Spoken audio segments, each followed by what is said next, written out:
What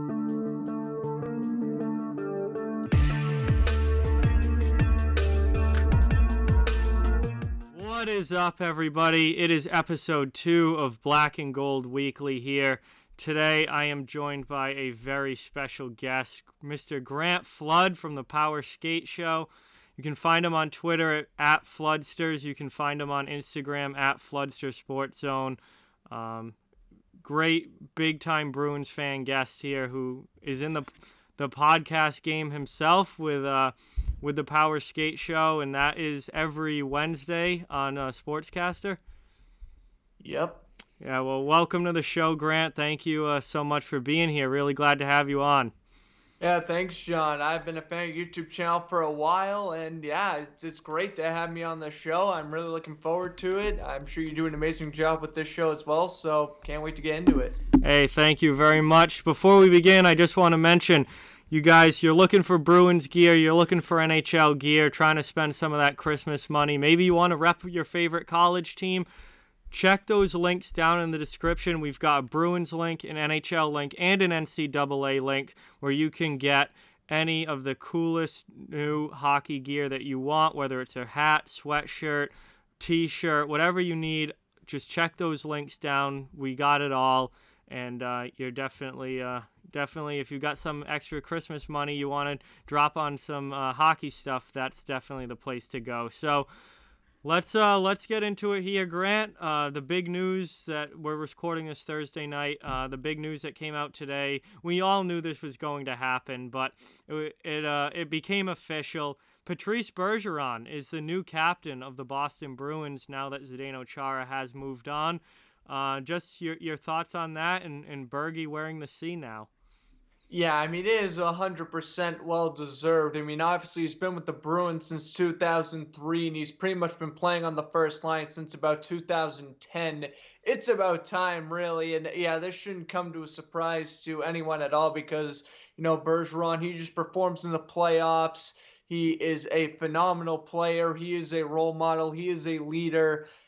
The guy is just incredible on and off the ice, and it's truly well deserved because I really couldn't think of anyone else who would really deserve the captaincy on this Bruins team because Pastrnak, I think, is too young, and Brad Marchand, I think, would cause a little bit of controversy. So overall, I do think Patrice Bergeron's 100% the right move here to go for the captaincy. Maybe David Krejci's another option, but in my opinion, I do think Bergeron would have deserved it a little bit more. Yeah, I completely agree. Bergeron was the obvious choice here, and I don't think there was any question about it. I think we've known for the past 5 years that whenever Chara was done and moved on, that Bergeron was next in line to wear that C. And you're exactly right. He's such a role model on and off the ice. Incredibly great leader in that locker room, and really something that's really important is he's an incredibly good person off of the ice, and that is the kind of guy that you want leading your team, especially where the Bruins, we're looking at now where they're starting to bring some of these young guys up. And over the past few years, I mean, we've seen Grzelcyk come up, we've seen McAvoy and Carlo come up, we've seen Pastrnak come into the fold, and you're starting to see more of these young guys come up. As this season now, I think we're going to see a lot more of guys like Jeremy Lauzon and Jakub Zboril. There's no better leader to have than Patrice Bergeron to kind of show those guys the way here as they start their NHL careers. Yeah, you're 100% right. And again, Boston has been doing such a nice job, bringing up certain players from Providence up to Boston thus far. And I mean, hey, listen, Bergeron, one of the best in the business. He's going to do his job as a captain, hands down. So it definitely makes sense. Yeah, and one thing I will say, though, is I'm glad that they waited until Chara left rather than taking the Yes. C away from Chara and giving it to Bergeron. 'Cause I know a lot of Bruins fans that are saying, this should have happened years ago and whatnot. And, man, I think that taking the C away from somebody is kind of a punishment. Like when I think of players who have lost the C, Joe Thornton in San Jose, that came after years of playoff failures. That was a punishment. When Dustin Brown lost the C in LA, it was because the team failed in the playoffs, and it was kind of there was some issues going on there where they took that away. I don't think Chara deserved to have the C taken away from him. And yes, Bergeron was ready to be captain even 4 or 5 years ago, and certainly deserving of it. I'm glad that they waited until Chara actually left, with rather than taking it off his sweater and giving it to Bergeron. Where do you stand on that? Are you with me, or were you with that group that thinks that Bergeron should have had it 4 years ago? Hey, listen, I am 100% with you. I do agree that taking away the captaincy, Hmm. like, you shouldn't do it unless if it's completely necessary. Yeah. And Zdeno Chara, yeah, there was no need to strip him, really. I mean, especially when he fought through, the injury he had during the 2019 playoffs. I mean, that was just in itself, like, that's just such a captain thing to do. Yep. And overall, I mean, he is still a very good defenseman. I mean, sure, yes, the age has caught up to him, and sure, he's a little bit slower, but he's just as physical, Hmm. and he's still a great leader. And yeah, there's just no need to strip Chara of the captaincy, especially since yeah, they beat the Canucks in 2011, and they also made the two Stanley Cup Finals after that. So the Bruins were still having success, especially when they moved on from Julian to Cassidy. So yeah, in my opinion, I agree with you. I think Bruins did the right thing. Give Bergeron the C once Chara left, and yeah, that was a pretty smart move. Yeah, I'm 100% with you on that. So we've talked about Bergeron getting the C, and training camp is well underway now for the Bruins. We're a few days into camp now, and we've seen the team on the ice. They had a scrimmage today, so no preseason games. It's definitely a different kind of training camp than what we're used to, and we're not going to get to see kind of those 6, 7 preseason games that we normally get to see, which get a lot of young guys in the lineup and whatnot. Really, the onus is on the players now to practice really hard. And these team scrimmages, we're seeing around the NHL, Boston included, where they're splitting the team into two groups and they're pretty much playing games against each other to try and make up for the lack of preseason games. Um, we're just heavy into camp now, getting ready for the season to start next week. So, just what are your thoughts on what Boston has this year in the roster, and where they how they're looking heading into the season? Yeah, well, certainly one player that I hope performs well during training camp is actually Anton Bleth. I know he was playing on the fourth line quite a bit last year, and it seemed like the physicality was there. I just felt like he could have improved a little bit more in his offensive game. So hopefully they work on Antoine Bleth's offensive skill a little bit. I think that would be pretty good. And then also, you got to get Craig Smith ready, obviously, coming over from the Predators in the offseason, signing that 2-year deal.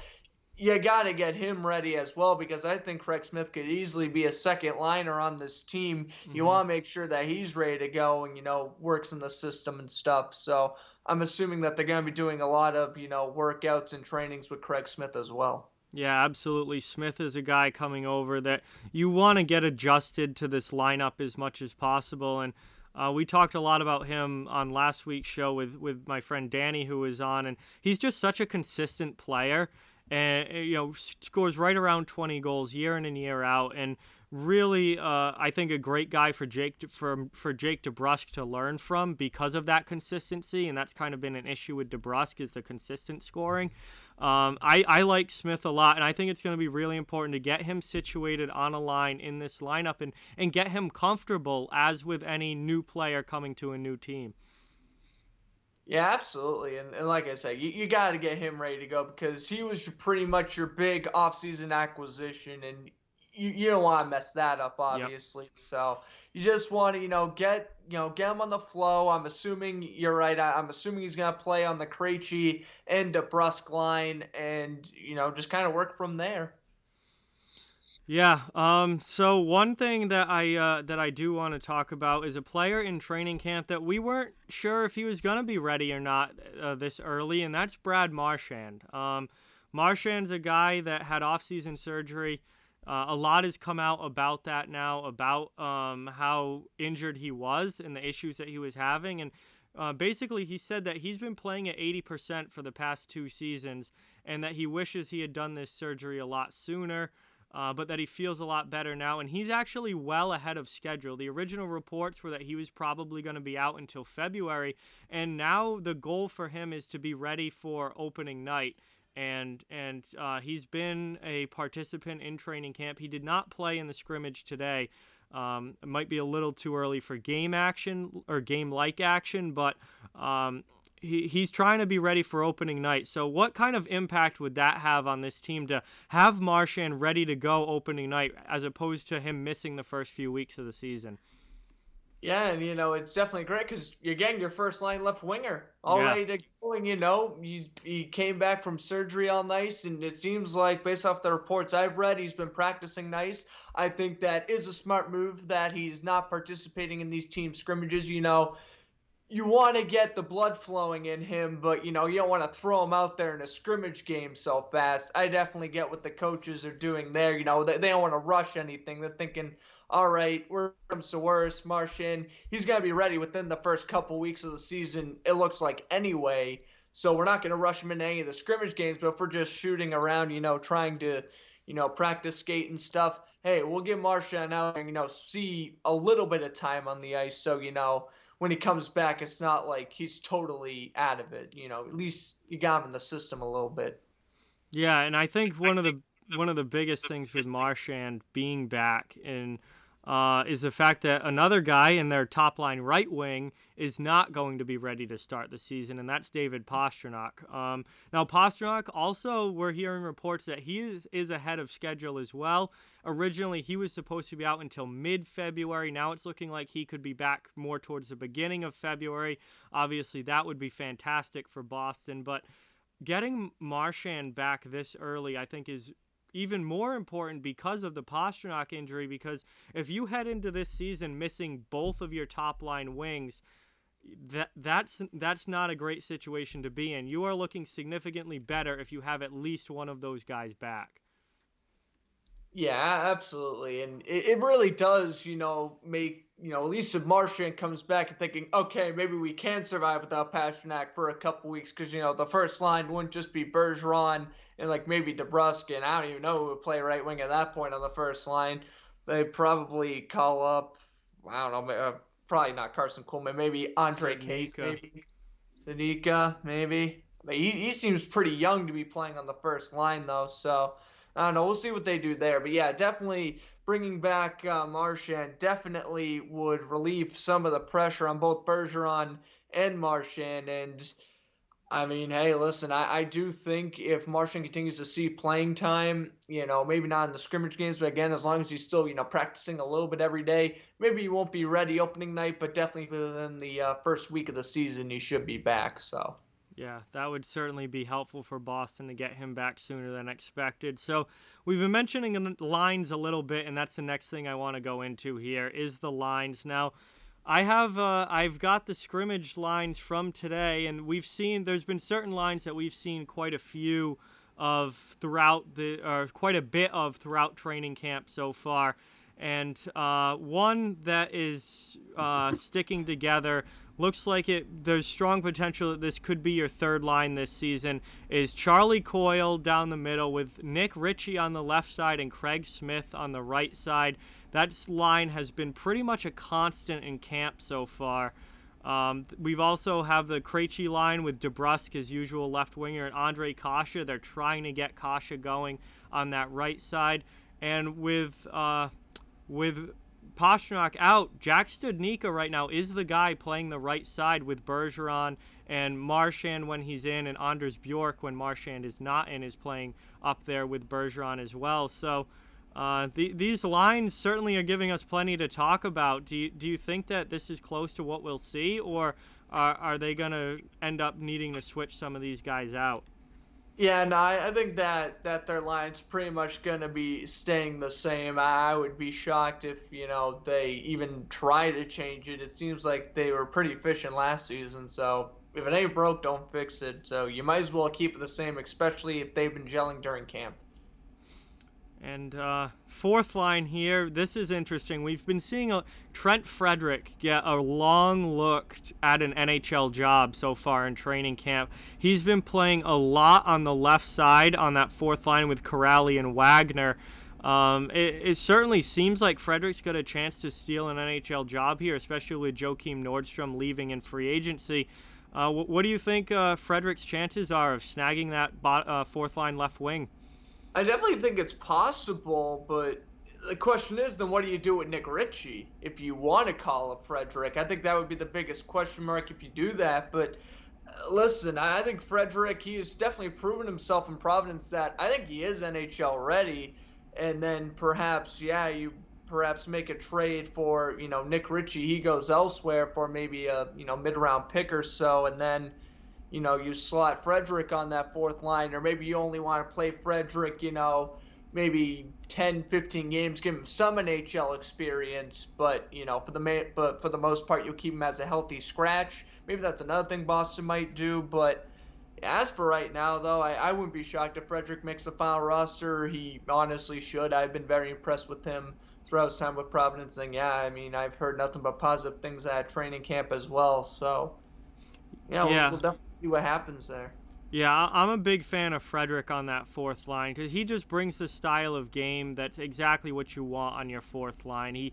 He's big, he hits, he's not afraid to drop the gloves, and I feel like he'd mesh well with other guys like that, like Corrali and Wagner. Like if you put Frederick out there with Corrali and Wagner, that is a line that you know what you're going to get for every single night. You're going to get a high energy, high effort game with a lot of physicality and a little bit of offensive opportunity as well. None of them are big scorers, and I don't think Frederick has the offense to really be more than a bottom six forward at the NHL level. But if they can just chip in a few goals and play that heavy physical game, that's exactly what you want from a fourth line. And I think that would be a really good line for Boston to try and roll with. Yeah, absolutely. I've been actually impressed with Sean Corrali's offensive game. I Mm-hmm. think I think he's actually pretty good offensively. And then yeah, Chris Wagner's definitely more of the throw the body around, try to get in a fight type player, which is also very good. And then yeah, and Frederick. I mean, you had a very good fourth line, and you kind of need those grindy yet young and energetic fourth lines during the playoffs that can really shift momentum in games. So again, I wouldn't really be shocked to see if Frederick actually does make the top 16 forwards and or excuse me, top 12 forwards. And yeah, it'll certainly be interesting. But I guess we'll take it from training camp and see what happens. But I mean, I think it would make all the sense in the world to put him on the fourth line right now. Yeah, and fourth lines are really important. Right. I think a lot of people don't realize how important it is to be able to roll four lines and to get good play from your fourth line. And you look at the teams that are really good around the NHL, most of them have good fourth lines. I mean, you look at the two teams that made the Eastern Conference Finals last year. You've got the Tampa Bay Lightning, who had Maroon and Paquette and whoever on the other side, but they had Maroon and Paquette anchoring that fourth line. They had a fantastic third line as well with Gord, Coleman, and Goodrow, but they had a very physical bottom six and a very good fourth line. And then the New York Islanders have what I think is probably the best fourth line in the league right now with Matt Martin, Casey Cizikas, and Cal Clutterbuck. And those were your two Eastern Conference finalists last year. So fourth lines are important, and I think if Boston can get one going at a high level, that could be huge for this team over the course of the season. Yeah, and then like I mentioned, and like you were mentioning, you need a great bottom six to really succeed in the playoffs. And Yes, so absolutely. you absolutely right. I mean, you got to. I mean, if you think Frederick is ready, you got to call him up. And again, even this year, maybe if you don't even go far in the playoffs, at least you're getting Frederick some playoff experience under his belt as well. So, that could always help towards the future. So, yeah, we'll certainly see what happens there. All right, I want to turn our attention to the defense now a little bit. We know that Torrey Krug has gone to St. Louis. We know that Zdeno Chara is gone to Washington. Two-thirds of your left side top six are gone now.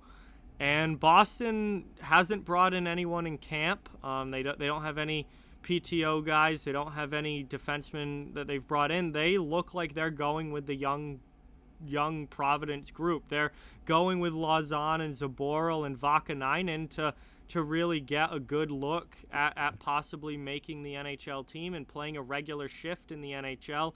As far as pairs go, we've seen a lot of Grzelcyk and Carlo so far in training camp. They have been almost exclusively together. Grzelcyk's a guy that's going to have to step up this year without a doubt if they're going to succeed on the back end. Uh, a lot of us, myself included, thought that Grzelcyk was probably going to be playing with McAvoy. Now it looks like he's going to be playing with Carlo, or at least that's the plan now. What are your thoughts on Grizz playing with Brandon Carlo? Yeah, I think that's actually a pretty smart move because that could be your second line defensive line right there. And then again, Grzelcyk is, he can bring an offensive game, but he's more of a physical defenseman. And then Brandon Carlo, who, he can get pretty physical at times too. He's more of an offensive defenseman. So I think that's, they kind of play two different trades, but at the same time, I think it would work because they're both still in their early to mid 20s and they still have a lot to prove, obviously. So I'm all for that, really, seeing both of them play on the same line. I think that would be a pretty good, shutdown core. I don't think, they let up that many breakaways and stuff. They definitely help out Raskin Alak, I'd assume.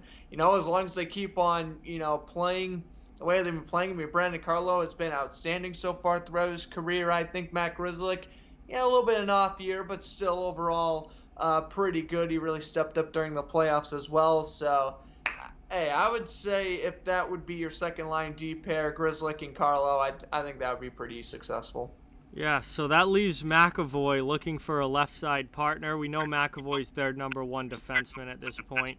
Um, right Yeah, rep. now, it looks like it's Jeremy Lauzon who's getting a bulk of the time next to Charlie McAvoy, which I thought was very interesting and not what I was expecting. But Lauzon played a good number of games in the NHL last season. He's much more of a kind of stay-at-home, safe, defensive defenseman, but maybe a little bit more gets unlocked here with Jeremy Lauzon if he plays, next to McAvoy, who certainly is the most dynamic defenseman on the Bruins back end right now. Yeah, absolutely. You take a look at Lausanne's stats from last year, actually, you're thinking 19 games. All right, that's not terrible for a guy who's mainly on the third line pairing. And then you take a look at the 2 points in 19 games, and you're like, wow, how is this guy all of a sudden a first pairing defenseman? But I think we can assume that if you pair him up next to McAvoy, those numbers will, at least triple, especially if he stays healthy the whole season and stays next to McAvoy or Carlo, wherever they place him. But yeah, I'm assuming they're going to put him next to McAvoy as well. And then, yeah, I think you would certainly, register some more points. This would be his third year playing some games in the NHL. And of course, he had some playoff experience over the past couple years as well. I think it is time that Jeremy Lauzon really needs to step up here because again, he's only registered 3 points in 35 career games. I want to believe in him, though. He's still 23, still a lot of room to develop. And I think if you put him next to McAvoy, you'll see that point total go up pretty high. Yeah, and he plays a good defensive game as well, where he's focused a lot on just not making mistakes and not, turning the puck over and making sure that he's more of a lockdown guy in his own zone. And if you can start to get some offense out of him and get more of a two-way game going, I think he has a little bit more upside than a lot of people think right now, given what Absolutely. we've seen from him, where he is more of a defensive guy. Yeah, you're absolutely right about that. I think as long as he can bump up his offensive gameplay a little bit, he certainly would be a pretty decent top four defenseman in a couple years. So we'll see. Yeah, and then when we look at who's going to play on the bottom pair, we have a slew of different players in the running for bottom pair minutes here. Obviously, we've got John Moore, who's a veteran guy. We've got Kevin Miller, who's back from injury now. He hasn't really played over the past couple of years. Very limited number of games. Didn't play at all last year, but seems to finally be healthy enough to give it a go. He's another veteran guy. Then you've got some youngsters like Jakub Zaboral and Urho Vakanainen trying to earn an NHL job. You've got Connor Clifton still there. So these bottom two spots, I feel like, are completely up for grabs. And you have 5 or 6 different defensemen trying to earn, significant playing time in that bottom pair. Yeah, I think ultimately though, I think they're gonna give it to Jacob Saboril though, because he has just been so talented in Providence. I think it is time that he um actually at least gets a shot in the NHL, like at least on a starting roster, keep him on the actual roster for a couple months and see how he does. Vakanainen, I want to believe he's ready too, but just simply don't think they're gonna give him playing time yet. And Kevin Miller, it looks like he's healthy. I'd imagine he would be rounding out the sixth defenseman because again, if he's healthy, he is pretty good. I think he's better than sitting in Providence. So I think that would be pretty smart to start Miller. And then Connor Clifton, we've seen him many times. He's been impressive, but at the same time, he's a bottom six defenseman, and that's kind of the points he's been putting up. Not outstanding numbers, but he does bring a good physical game. And then John Moore, at this point, I think John Moore might even be a buyout candidate by next offseason. I think there's just way too many defensemen right now to kind of keep around. And Manton-Heinen, Clifton, and Miller are, in my opinion, just all better options than John Moore at this point. So if Moore doesn't get traded, I'd say, midway through the season or at the deadline, he may be bought out next offseason. But yeah, I think ultimately Zaboral and Kevin Miller will take the final spots in the bottom six. So that's it's interesting you say that because Zaboral and Miller have been a pair so far in training Nice. camp, All right. and they played together during the scrimmage today. Zaboral and Miller were one of the D pairs that played together. So there certainly looks like you could be spot on with that, and that they could very much be at least the first duo getting a look there for that 5 and 6 spot. Another thing that I think is possible is that we could see them kind of rotate bottom 6 guys in and out at the Yes. start of the season and kind of give everybody a few games here and there and get an idea of who's playing well and who's not. And then as the year goes along, you'll go with whoever's playing at a higher level. But I think to start the year, you might see everybody kind of get a game or two here and just see how they look.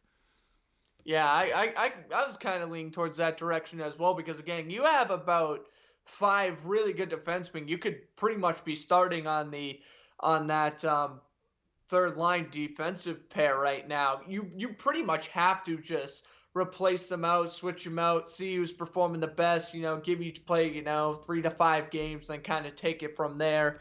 And then obviously the players that haven't performed, they get the first line D roll job in Providence. But yeah, I think overall I pretty much agree with you. I think you're spot on there.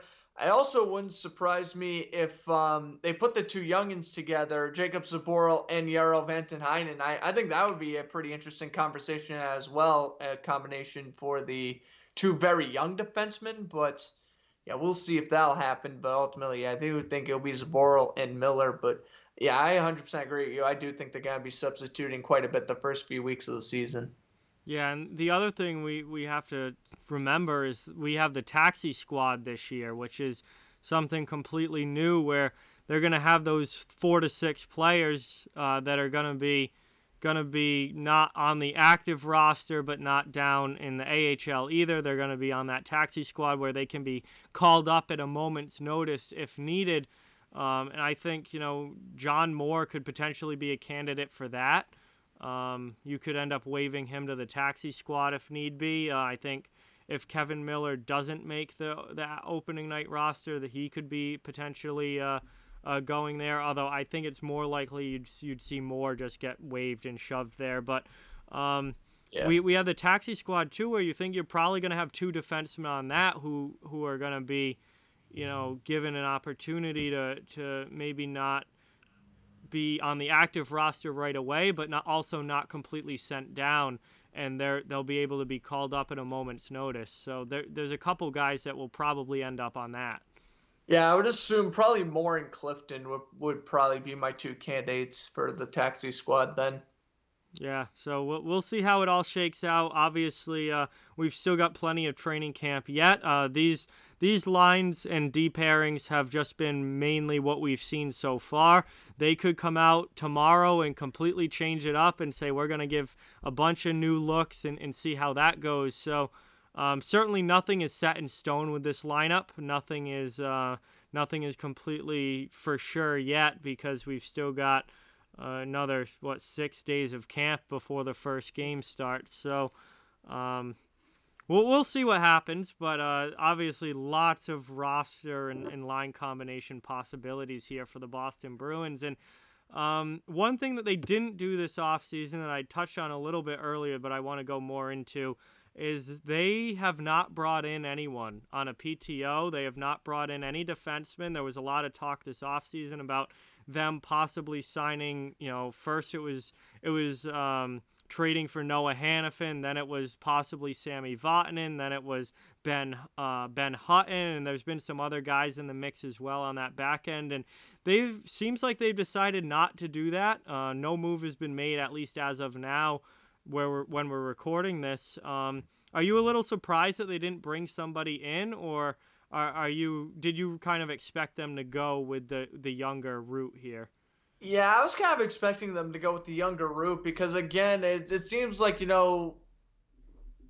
it seems like the majority of their bottom six have seen NHL time. It's just kind of like it already is a tough enough decision the way how it is. Like, why would you bring someone in for a practice, pretty much, a player tryout because at the same time you already have like 4 or 5 defensemen that's already like, ooh, he could be in the NHL or he could be in the AHL, or again, he could just be on the taxi squad, getting called up in a second. It's kind of, you don't need to really grab another defenseman. I think if anything, you would try to get another fourth liner or something, but I don't really know who they would want to go after at the moment for that either. But I'm not really surprised that they didn't bring anyone out for a professional tryout because, again, it just seems like they already have a lot of decent young defensemen. It's just like, why add another one to make that decision a little harder, I guess. Mm-hmm. Yeah, originally I was expecting them to do something. I thought they'd bring in a veteran, someone with some more NHL experience than guys like Lausanne and Zaboral who have had touches of NHL time, but not a whole lot.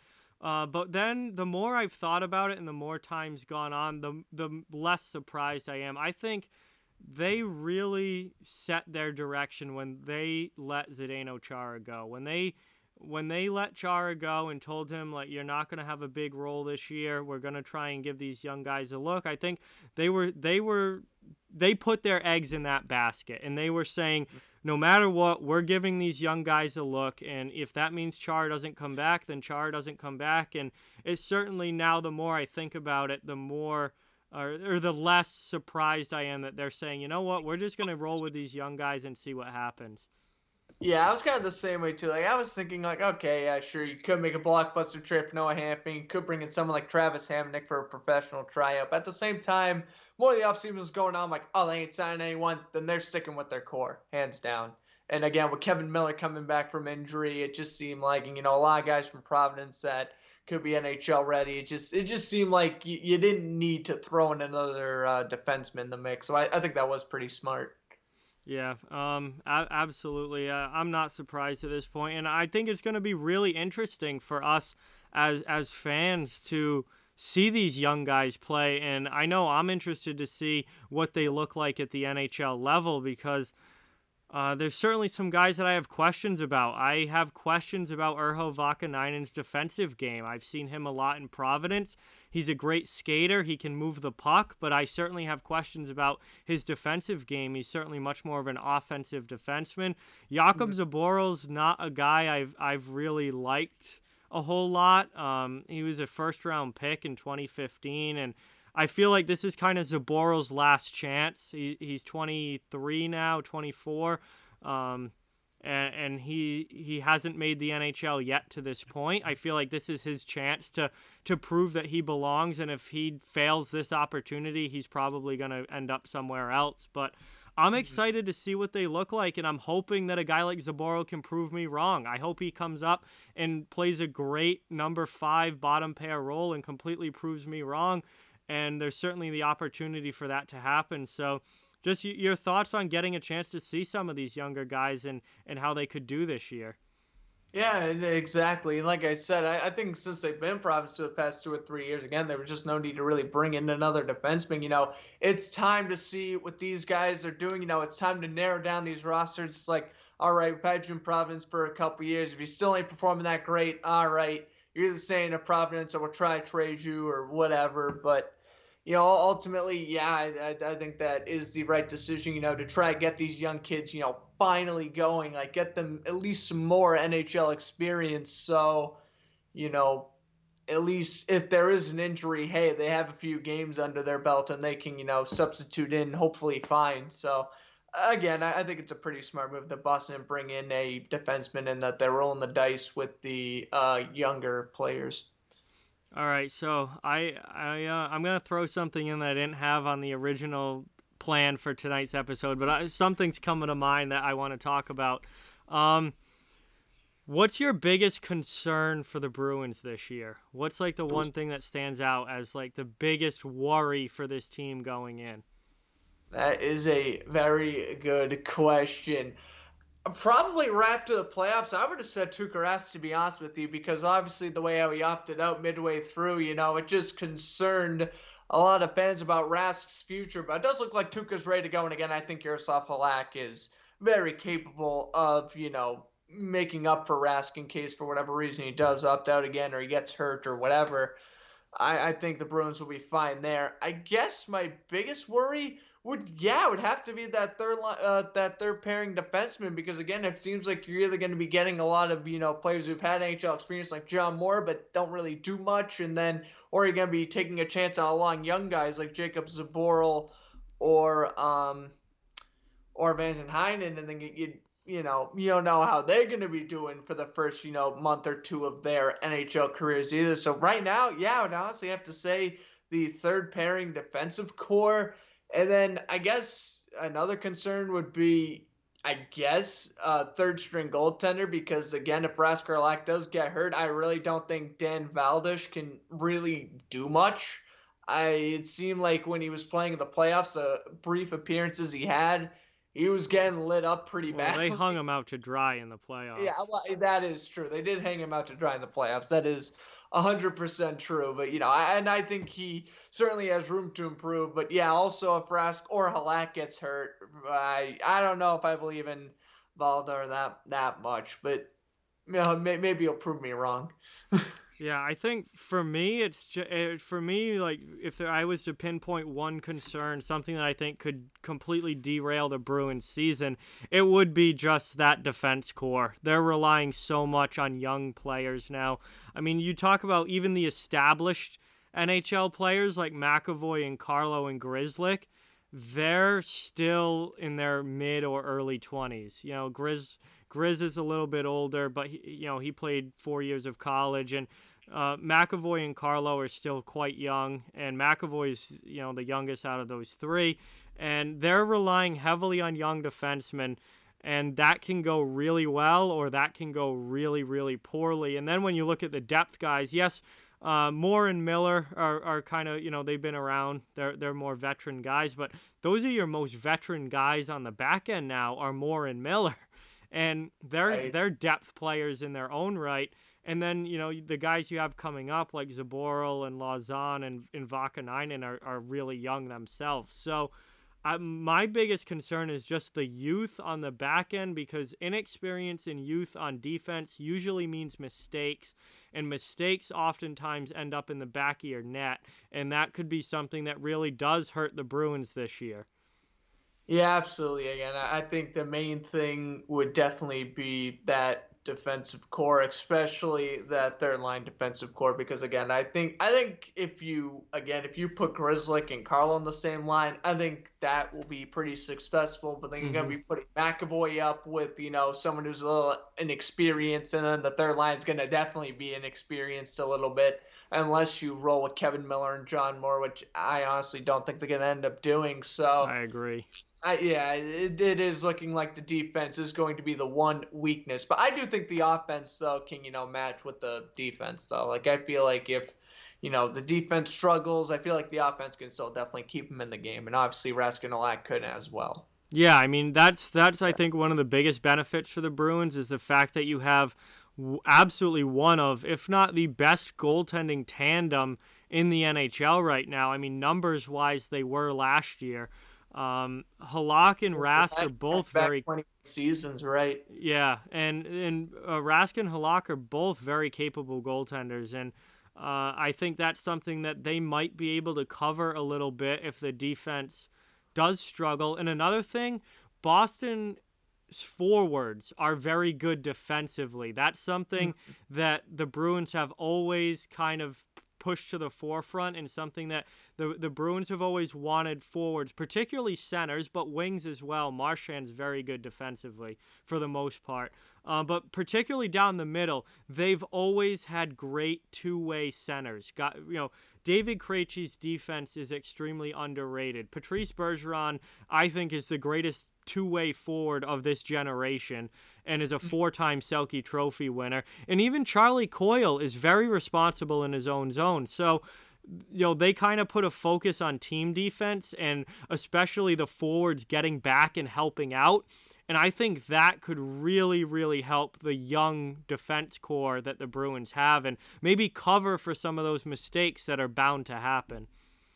Yeah, absolutely, and that has been one of the Bruins' main strengths is that yes, their forwards are very good offensive defensemen, which is definitely awesome to see, and I 100% agree with you. Bergeron has been one of the best in this generation, and yeah, Krejci and Coyle they can definitely hold their ground. Marchand's pretty good as well. I noticed that last year Jake DeBrusk's offensive defense was getting a little bit better as well. Even Anders Bjork sometimes. I thought even his defense was picking up a little bit near the playoffs as well. So they've definitely been picking it up a little bit, which is good, especially the bomb six forwards defensively, which was awesome to see during the playoffs last year. So yeah, we'll definitely see what happens there, but they have certainly gotten better.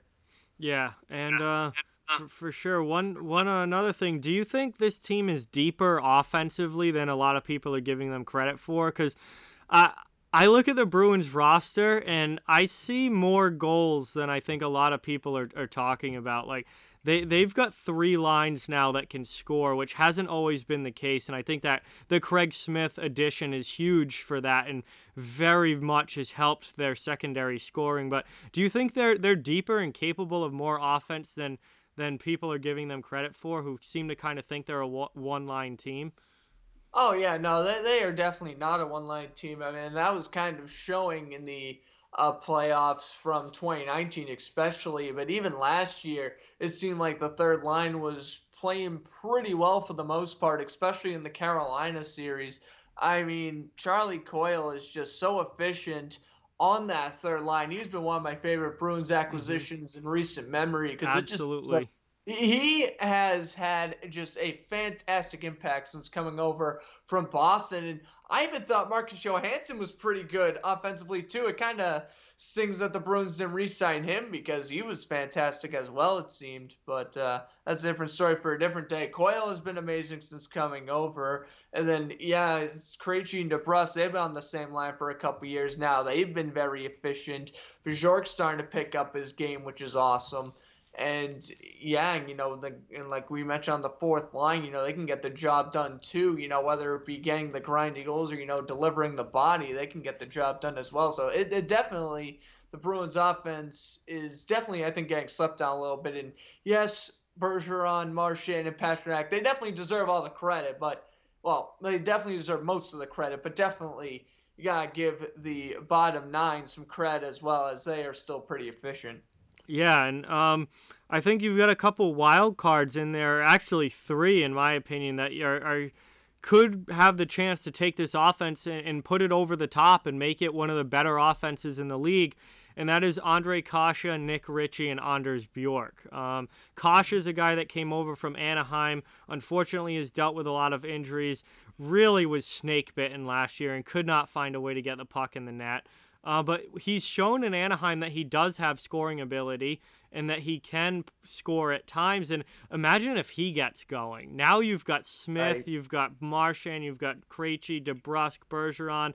Then you get Kasha and Coyle going. And in Nick Ritchie's a guy so many Bruins fans have been, well, deservedly, were kind of down on Nick Ritchie for his play in the playoffs this I'm past one of year. them. Yeah, I was I was not happy. He did not play well in the playoffs. He took stupid penalties, and he had a really rough postseason last year. right. But the word from camp is that he has looked a lot better. He's been quicker, he's been faster, he's been more engaged in the game, and he's been showing more signs of offense than what he did last year. So now imagine if you get a power forward like Richie going as well offensively. You're looking at a team that's going to score goals here. Yeah, absolutely. And again, the Bruins could certainly, if they could get clicking, I think they could certainly end off the season, averaging roughly 3 to 4 goals a game. Mhm. That wouldn't shock me at all if everything goes right for them. Yeah, I'm with you on that. I think this team has more offense in it than a lot of people, Oh yeah. especially from outside sources who don't see the team on a regular basis. I think this team has more offense than those people are giving it credit for, and there's even more potential there with guys like Bjork and Studnicka and even maybe Frederick who could come up and provide some depth scoring. I for sure think that this team is got the ability to put the puck in the net, but shifting gears a little bit here. There was a report. Was it early this week, or I think it was towards the end of last week? It was last week, I'm pretty sure. But there was a report from Elliot Friedman that we're going to get a couple outdoor games this year, which was a bit unexpected.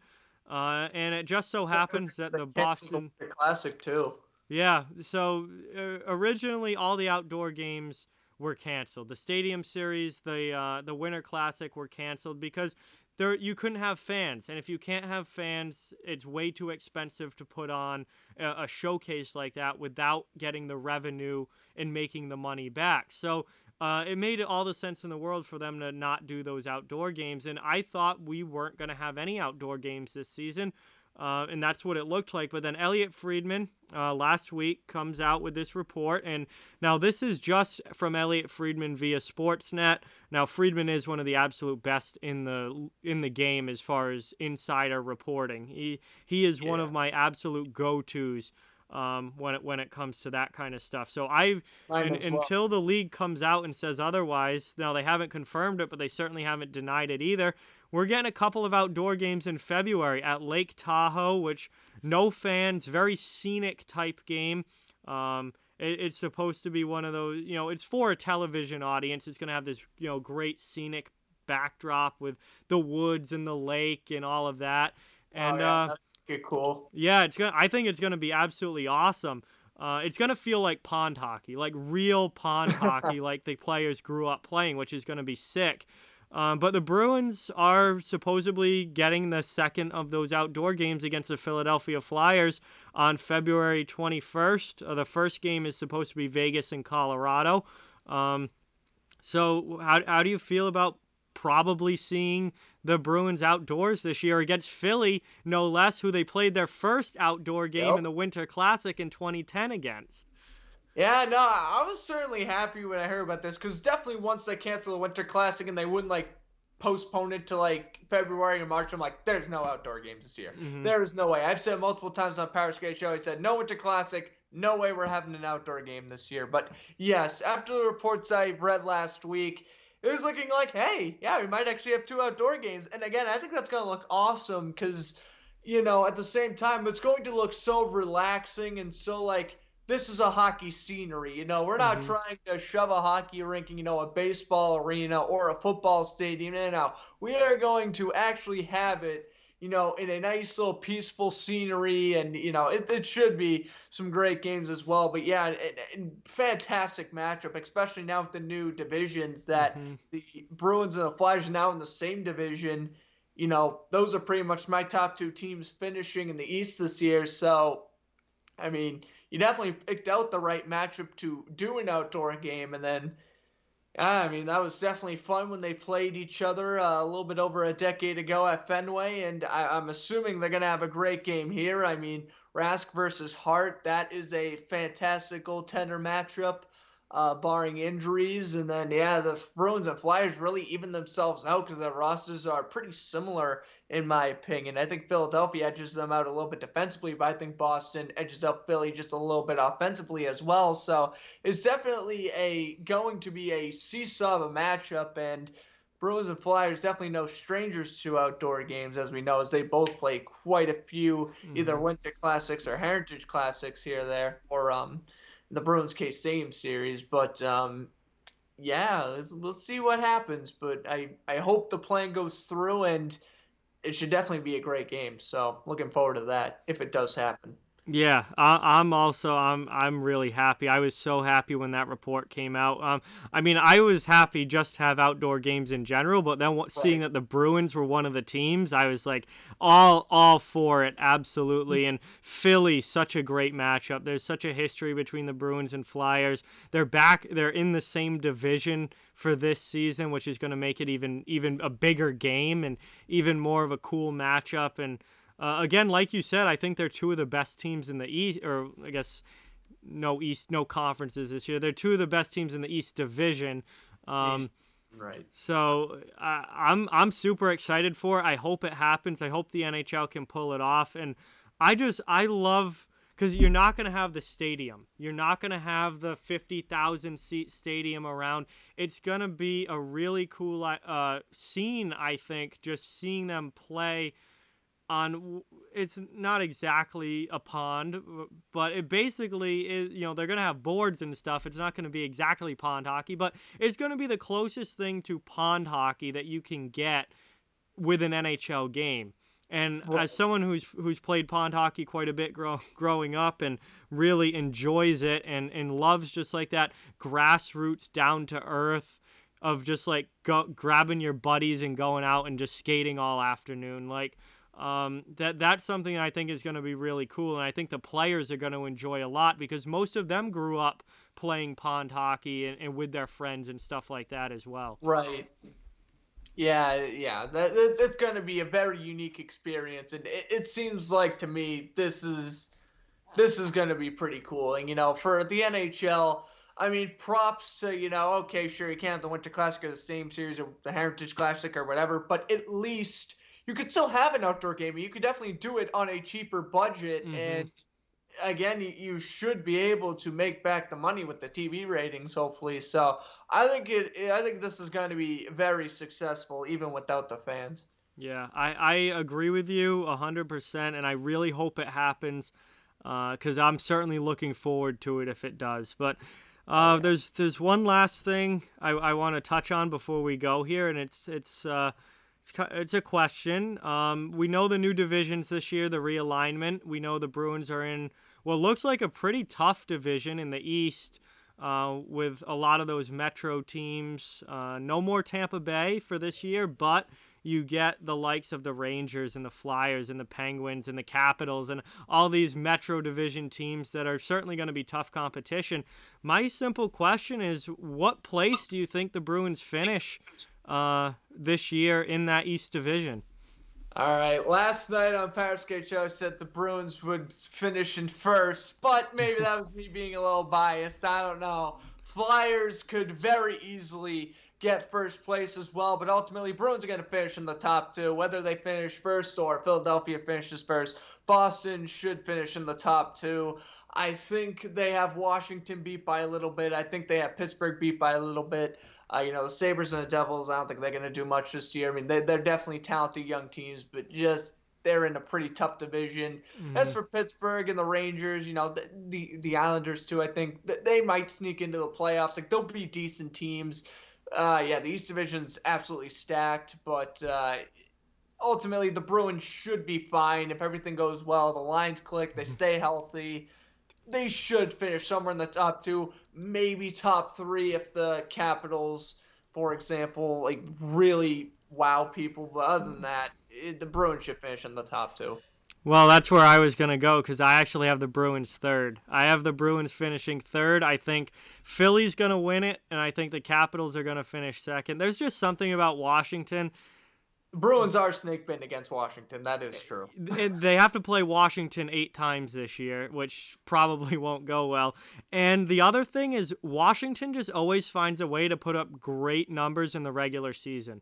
Now, we've Right. seen them completely fall on their face in the playoffs the past 2 years, but as far as regular season standings goes, Washington, no matter what happens, just always finds a way to put together a great regular season. And then the playoffs are a crapshoot with them. But I just feel like Boston is gonna be that one step behind in the regular season. Now, if it comes to a playoff series, that could completely change things. And I think this is a year where you could see some of the lower seeds beat the higher seeds in the playoffs, All right. based on how the divisional matchups are going to be. But for the regular season standings, I personally have the Bruins third. You've got them second. Either way, we have the Bruins in the playoffs, and I certainly think that they're going to be a playoff team, and it would be a complete failure of a season if they somehow miss the playoffs. Yeah, absolutely. I mean, again, I know it's a pretty tough division, again, and you got the Rangers, the Islanders, Penguins. Yes, all those teams are great too, but Boston clearly has steps ahead of them. And Hmm. then again, if Washington finishes over them, I wouldn't be shocked. And in my opinion, yeah, it's looking more likely that Philly's going to win the division. But Bruins are going to definitely finish either second or third, in my opinion. Again, I would be pretty disappointed if they finish fourth or lower. I would be pretty beyond disappointed. It looks like if they finish fourth, they still probably sneak in as like a wild card team or something. But you don't want to, you know, they're better than that. So as long as they stay healthy, that shouldn't be the case. All right, man. Well, we're pushing up to an hour here. I want to really thank you so much for coming on the show and being a part of this, and certainly would love to have you on again in the future as we start to bring guests on for these episodes. But thank you so much for spending the time to come on the show and being a part of this episode. Oh, no problem, John. It was an absolute pleasure. And like I said, you fantastic YouTuber, and we gotta get you back on the PowerSkate show as well. So Hey, we got to thank make it happen one day. But yes, this was a lot of fun. I really appreciate it. Hey, thank you very much, man. I appreciate the kind words. And everyone, this is Grant Flood from the PowerSkate Show podcast, co host of that. You can find him on Twitter at Floodsters. You can find him on Instagram at Floodster Sports Zone. Lots of great sports news coming your way there. And he obviously does a hockey show with the PowerSkate Show. So, really, really appreciate everyone watching. Thank you again to Grant for coming on. Remember to please hit that subscribe button, hit the thumbs up. Those likes go such a long way. Check out our links down in the description if you're looking to pick up some NHL or Bruins or even college hockey gear. Lots of great selection for you to look at. And that is going to do it for episode 2 of Black and Gold Weekly. Thank you guys so much for watching. Hopefully, you'll tune in again next week. Check out episode 1 if you haven't seen that one yet. We had big time Bruins fan Danny Gillette on for that one, a good friend of mine, and we had a great talk about the Bruins offseason back in that one. So we're less than a week away from the start of the season. Hockey is almost back, and I know that all of us Bruins fans are very, very excited about that. Can't wait to get the season started. Thank you guys so much again. Talk to you all soon. See you next week. And that's going to do it for episode 2.